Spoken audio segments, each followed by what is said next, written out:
Hi viewers, எல்லோருக்கும் வணக்கம். இன்னைக்கு தனம் சீரியலில் இனி எபிசோடில் நம்ம பார்க்க போகிற கதை. எல்லாருமே சமையல் வேலையாக ஏற்காட்டு மலைக்கு போயிட்டு திரும்பி வீட்டுக்கு வந்துடுறாங்க. வந்ததும் வேன்லேருந்து இறங்க முடியாமல் இறங்குறாங்க கதிருடைய அம்மா. அவங்கள கைப்பிடிச்சி கூட்டு போகிற ராதிகான்னு சொல்கிறாரு கதிர். உடனே அவங்க கைப்பிடிச்சி வீட்டுக்கு கூட்டிகிட்டு உள்ளே போயிட்டு கொஞ்சம் தூரம் தள்ளி பார்க்குறாங்க கதிரையும் தனத்தையும்.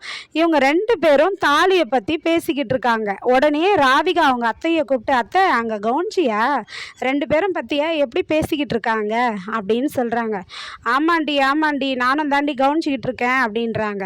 ஆனால் அத்தை, இந்த சௌந்தர்யா முகத்தில் மட்டும் ஏதோ ஒரு திருட்டுத்தனம் பண்ணிட்டு அதை மறைக்கிற மாதிரியே இருக்குது அத்தை அப்படின்னு சொல்கிறாங்க ராதிகா.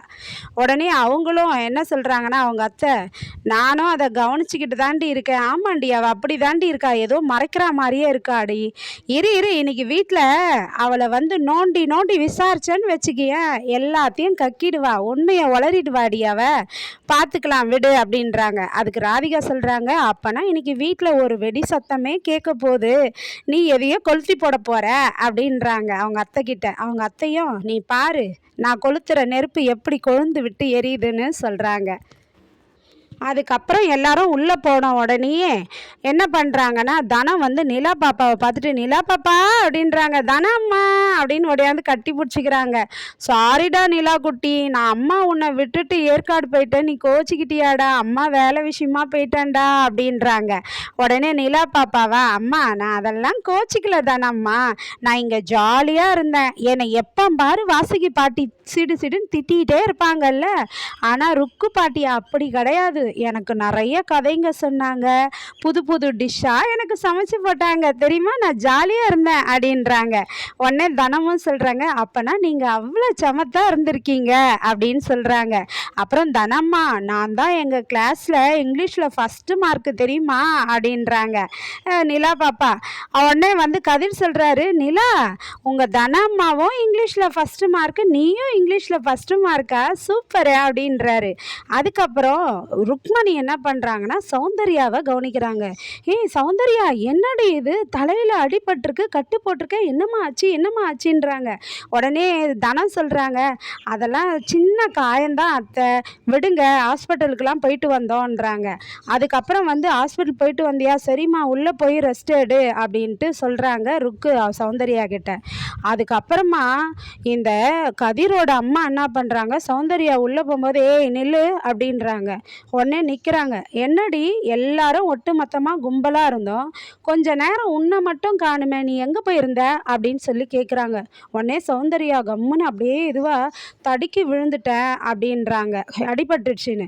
என்னது தடுக்கி விழுந்துட்டியா, இது தடுக்கி விழுந்த காயம் போல் தெரியலையே, யாரோ உன்னை தாக்க வந்த காயம் போல் எல்லாம் தெரியுது அப்படின்னு சொல்லிட்டு கேட்குறாங்க. உடனே கதிர் வந்து, என்னம்மா பெரிய போலீஸ்காராட்டம் துருவி கேட்டுக்கிட்டே இருக்கிற, அதாவது எல்லாம் கும்பலாக இருக்கும்போது சௌந்தர்யா அப்படிக்கா ஒதுங்கியிருப்பா எதுக்காச்சு, இதை ஒரு கேள்வியா அப்படின்னு சொல்லிட்டு சொல்கிறாரு கதிர். உடனே வந்து என்ன சொல்கிறாங்கன்னா, சரிடா அவள் ஒதுங்குன்னு தான் இருக்கட்டும், உங்கள் ரெண்டு பேரையும் நடுவில் காணுமே, நீங்கள் எங்கே போயிருந்தீங்கன்றாங்க. மா நாங்கள் ரெண்டு பேரும் அப்படிக்கா போனோம், லைட்டு வெளிச்சம் இல்லை காட்டில், அப்படியே பாதை வந்து மாறி போயிட்டோம் அப்படின்னு சொல்கிறாரு கதிர். பாதை மாறி போயிட்டீங்களா அப்படின்றாரு. ஆமாம்மா, புலி வந்து எங்களை தாக்குதுன்னு தெரிஞ்சு சௌந்தர்யாவும் எங்கன்னா விழுந்திருப்பா, இதை போய் பெருசாக எடுத்துக்கிற அப்படின்னு சொல்லிட்டு அதை விட்டுடுறாங்க. அதுக்கப்புறமா சௌந்தர்யா ரூம்குள்ளே போகிறாங்க. அங்கே போனதும் சண்முகம் அவங்கள ரொம்ப நல்லா பார்த்துக்கிறாரு.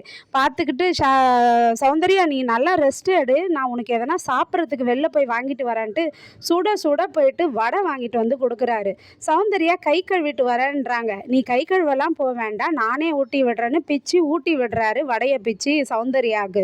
உடனே காஃபிலாம் போட்டு எடுத்துன்னு வந்து சூடாக கொடுக்குறாரு. அப்போ சௌந்தர்யா என்ன நினைக்கிறாங்கன்னா, ஐயோ இவ்வளோ ஒரு நல்ல புருஷன் கிடைக்கிறதுக்காக எவ்வளோ பேர் தவம் இருக்காங்க, எனக்கு இவர் கிடைச்சும் என்னால் இவரை அனுபவிச்சுக்க முடியலையே, என் குற்ற உணர்ச்சி என் மனசை கொல்லுதே, இவர் கண்ணை பார்த்து பேசுறதுக்கு எனக்கு தைரியம் வரலையே, என்ன தான் இருந்தாலும் சரி இவர்கிட்ட நடந்த உண்மையை எல்லாத்தையும் சொல்லிடணும், அதுக்கப்புறம் என்ன நடக்குதோ என் தலையெழுத்துபடி போட்டோம், ஆனால் இவர்கிட்ட உண்மையை சொன்னாதான் என் மனசில் இருக்கிற பாரம் குற்ற உணர்ச்சி எல்லாம் குறையும் அப்படின்னு முடிவெடுக்கிறாங்க.